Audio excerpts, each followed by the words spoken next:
Welcome to creating a flush tread cover with Salty Custom vinyl, joining a nosing and a plank. I call it stringing the bow because, like a recurve bow, there's three components. The bow is like the nosing, the string is like the plank, and the stringer is like the clamps. So nosing is the bow, plank is the string, and clamps is the stringer. These three components are important to be able to yield a flush tread cover that has the qualities we're after. Just as the stringer is used to load tension into the bow, the clamps are used to load tension into the nosing. And that tension is designed to give this tread cover long-lasting durability and performance unlike any other. So before we get into these steps of how we're going to join the nosing and the plank, let's talk a little more about why this tension is so important to the performance of these stair treads. With any vinyl plank or composite plank, you're going to have movement. That's why a lot of these floors are floating floors, is because there's going to be that movement that is expected.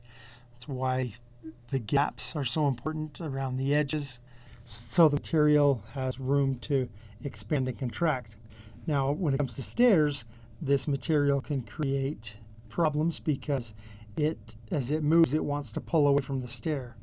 But what this internal tension does within the traffic zone allows for the release of some of that tension without the material moving away from the mounting tread.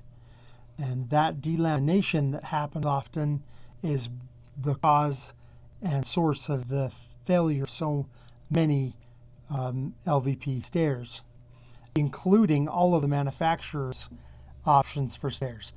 Those are designed to be replaced often and several times throughout the life of the floor. So now that we understand some of the purpose of that deflection and what the tension will do for our stairs, let's go ahead and go through the steps and get these nosing and plank joined up. First thing we're going to do here is check along the back side of this nosing and confirm that the deflection is what we expect, which is touching in the center and about 1/16 of an inch on either end, because this is a wood poly composite product that we're doing here. An SPC product isn't probably going to have that much deflection in it. It'll have a little bit less. But as we look at the nosing before it's joined up to the plank, we'll see that deflection. After it's joined up to the plank, as you can see, this tread cover here is already fused together, and it's showing a straight edge on the front and back. The product we're using for our example today will be a standard polycore with a round edge. This example here is a square edge. But we're going to take this plank that we're going to join it to. This is a 5-foot, 60-inch plank. And we've got a nosing here that's made for a full bull-nosed 1.5-inch tread. Because we don't have a full bull-nosed tread here, I'm going to use a spacer in order to mount and clamp down my nosing and be able to join the plank on the back. So I'm using the edge of the plank right here as my straight edge, and can see that I have the expected distances. And so I'm gonna, there's my spacer. Now I've got a section of foam board. What I'm going to do with that is put it on the front of the tread in the center of where the nosing is going to clamp up. The reason for that is so that it gives me kind of a center pressure point to be able to work from, so that I can bring in any points along the nosing that I can get that nice straight edge along the back to join my plank with.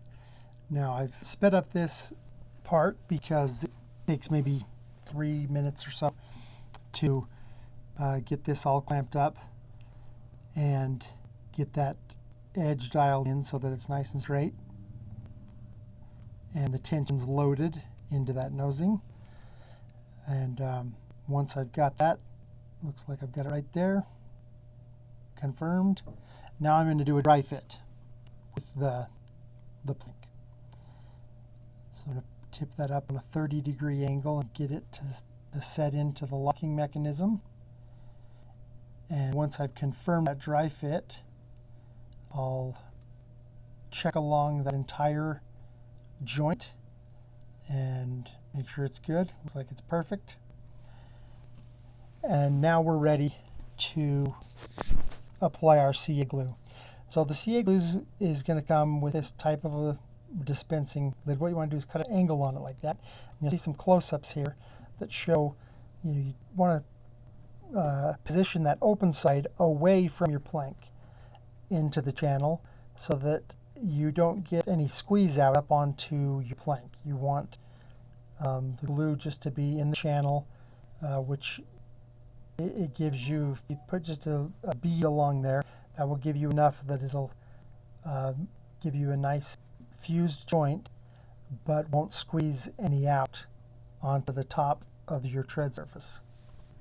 If you do happen to get some squeeze out, don't wipe it. What you'll want to do is use a razor to remove that beaded up bit that might come through, but do not wipe it. Avoid that temptation. Here I'm applying the activator and I'm pointing that away from my nosing surface. Just want to get that on the back side of the plank. Now my 5 or 10 seconds that I'll have to work with this glue begins once I've touched that activated surface plank to the glue. So right there I've got 5 to 10 seconds to get that mechanism all locked in. So that dry fit was getting that perfect pays off here, because you just want to be able to click that in without an issue. And now this joint probably doesn't need this, but in some cases you might want to put some tape on there to hold that joint together. If you use the CA glue without the activator, you can have a little more workup time on it, and then you would want to tape it together and let it sit in order for that CA glue to harden. With the activator, it'll set up quickly, but if you don't use the activator, you want to do like I demonstrated there, which is to tape your surfaces, pulling your joint together so that your joint there is nice and tight and optimal. So now that that's set up, we can remove the clamping, and our spacer. Not that you'll always need a spacer. In most cases you probably won't. These are kind of a specialty nosing here, with being that enormous radius that they are.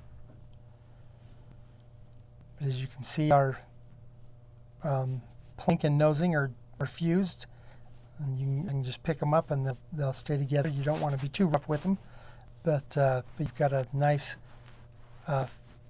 tread cover there to work with in order to template and make your side cuts and back cut so that the nosing, inside of the nosing, is tight against the mounting tread. So I'm going to bring it back here and set it in place. You can see I'm just kind of demonstrating the strength of that joint right there, that's nice and fused and solid.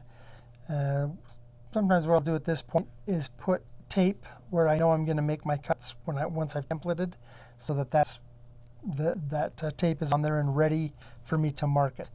And then as you can see here, that perfect joint with that CA glue, not squeezing out through the joint, but enough that it's fused the two pieces together. So here I'm just putting the tape on that I can use to mark my end cuts once I've templated my stairs, and can transfer those markings onto my tread cover here. And the way I like to do it is I go through and do all of my tread covers first. I put the nosings and planks all together. I don't template anything prior. I don't put any glue anywhere. Get all those ready, and once those are ready, then I start templating, and then I template everything before I get a drop of glue out. If you'll follow these steps and make sure that that back of that nosing is straight when you join the plank, you'll end up with an easy installation and perfect stairs.